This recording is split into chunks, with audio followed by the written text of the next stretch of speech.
Hi guys, তোমরা সবাই কেমন আছো? আমি খুব ভালো আছি এবং আমার চ্যানেলে সবাইকে স্বাগত জানাই। আজকে হচ্ছে 2রা বৈশাখ, বৈশাখ মাসের দ্বিতীয় দিন।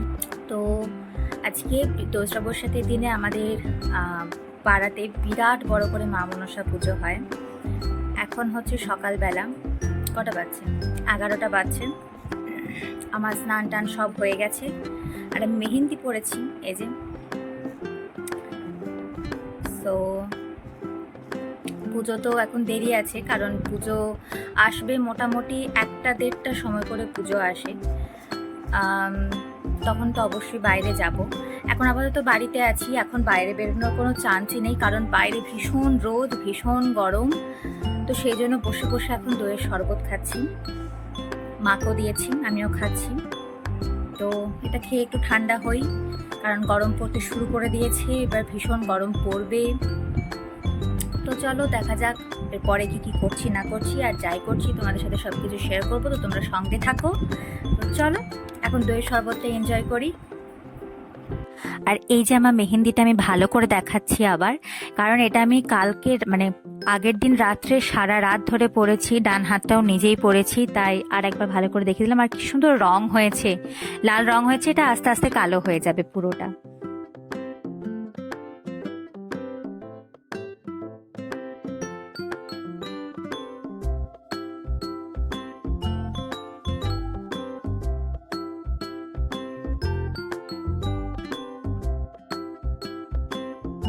তারপর শরবতটা খাওয়ার পর পিসি এবং আমার জেঠিমা এলো।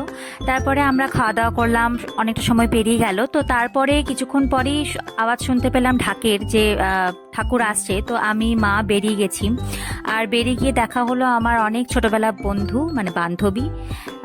ওর বিয়ে হয়ে গেছে, বাচ্চাও হয়ে গেছে, তো ওর সাথে দাঁড়িয়ে একটু গল্প করলাম। আর তারপরে এই যে সবাই এখানে দাঁড়িয়ে আছে মা মনসার জন্য, যে আসছে আসছে করে আর কি। তো এইটুকু সময়ই আমাদের আনন্দ, ওই 1 থেকে 1.5 ঘন্টার মতো সময়ই আমাদের আনন্দ। আর এটা হচ্ছে আমি, আর এই দেখো পুচকুসোনা ঠাম্মার কোলে টুপি পরে একদম দাঁড়িয়ে আছে, রেডি আর কি, পুজো আসবে। আর ভীষণ রোদ ছিল, ভীষণ গরম ছিল, কিন্তু কি আর করা যাবে, পুজো। আর এই যে মা মা পাশে দাঁড়িয়েছিল, আর পিছনে ওই যে ঠাকুমা, আর পিসিও আছে, জেঠিমাও আছে, কিন্তু আমি নিয়েছিলাম হয়তো, তো তোমাদেরকে পরে দেখাবো পিসি জেঠিমাদেরকে। আর এই যে পুজো চলে এসেছে, আর এখানে আমাদের অনেকগুলো ঢাক করা হয়, ঢাকি আসে আর কি, ঢাকি চলে আসে। তো এতগুলো ঢাকি হয়তো বলা হয় না, যে যা আমি বাবার কাছে শুনেছি, তো ঢাকিরা নাকি চলে আসে পুজো শুনে। তো এখানে প্রায় ঢাকের তালে মা মনসা আসছে, এবং এরপরে আরো অনেক বাজনা আছে, 2টো না 3টে বাজনা ছিল, তো সেগুলো পরে পরে আসবার। এই যে মা মনসা, আর সঙ্গে সঙ্গে বাতাসা ছেটানো হচ্ছে, আমি জানি না এটাকে কি বলে, কি নামে বলে। আর এই যে মাথাতে কুলো নিয়েছে, এটা আগে আমিও নিয়েছি, তবে এখন আপাতত কয়েক বছর হলো ছেড়ে দিয়েছি। তো সেটাও মনে করে আমার খুব মন খারাপ করছিল তার জন্য। তো যাই হোক, তো এটা আনন্দ করছিলাম, আর সবাই একদম ঘামে ভিজে গেছে, এত গরম, তবুও মা মনসা পুজো সবাই মিলে আনন্দ করছে। তারপর ওই দিকটাতে ঢাকিরা নেচে নেচে কিছুক্ষণ ঢাক বাজায়, বেশ ভালো লাগে দেখতে এইগুলো।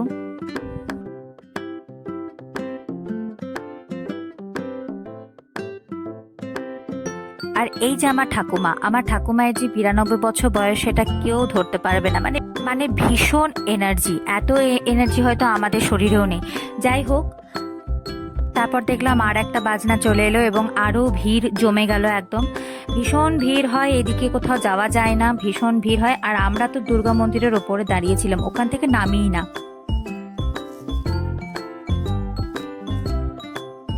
তারপর তো এখানে সবাই বাজনা তালে তালে নাচতে শুরু করে দিয়েছে। এখানে যারা মা মনসা নেয় এবং যারা কুলো নেয় বা ঘট নেয়, তারা সবাই এখানে নাচতে শুরু করে দিয়েছে, এবং পাড়ার মেয়েরা, পাড়া বউরা সবাই একসাথে মজা করছে। আর আমি দাঁড়িয়ে দাঁড়িয়ে দেখছি, কারণ আমি নাচতে পারি না।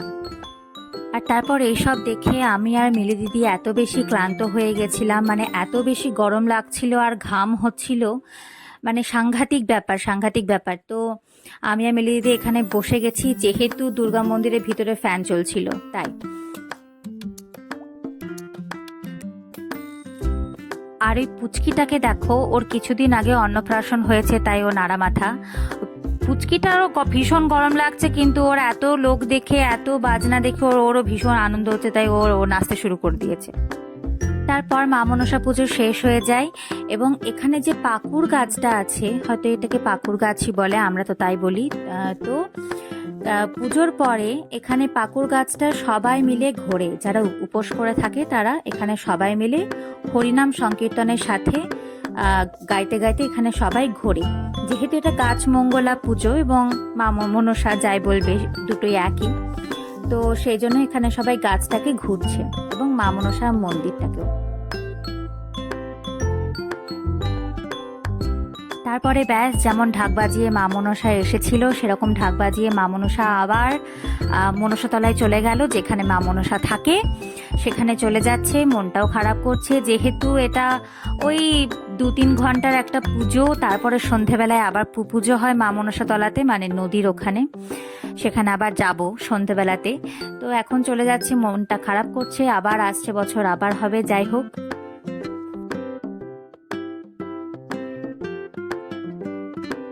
আর এত কথা বললাম, এত পুজোর কথা বললাম, কিন্তু মা মনসা মন্দিরটাই দেখানো হলো না। এটা হচ্ছে মা মনসা মন্দির, ওই যে গাছের শিখরটা, এখানে মা মনসা পুজো হয়।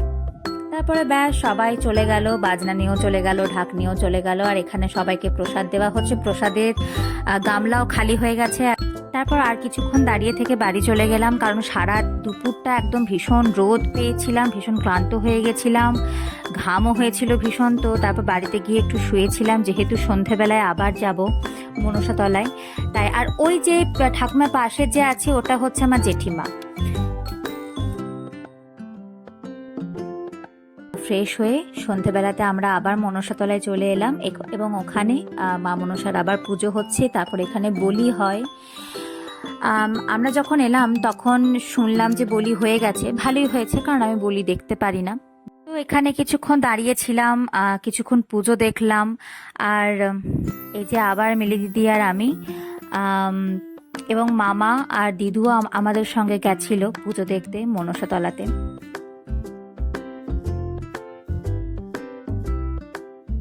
এই যে দিদু আর মামা, এখানটা পুরোটাই অন্ধকার ছিল, মনসাতলায় সেরকম বেশি আলো ছিল না, আলো যেখানে ছিল সেখানে আমরা ছিলাম না, যাই হোক। তো এই অন্ধকারের মধ্যেই তোমরা একটু দেখে নাও।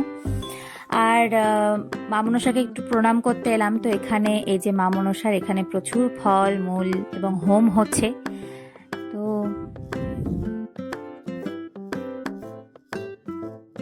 আর এটা হচ্ছে মা মনসার একদম ভিতরের মন্দিরটা, যেখানে হোম হচ্ছে ওটা হচ্ছে বাইরে, আর এটা হচ্ছে একদম ভিতরে।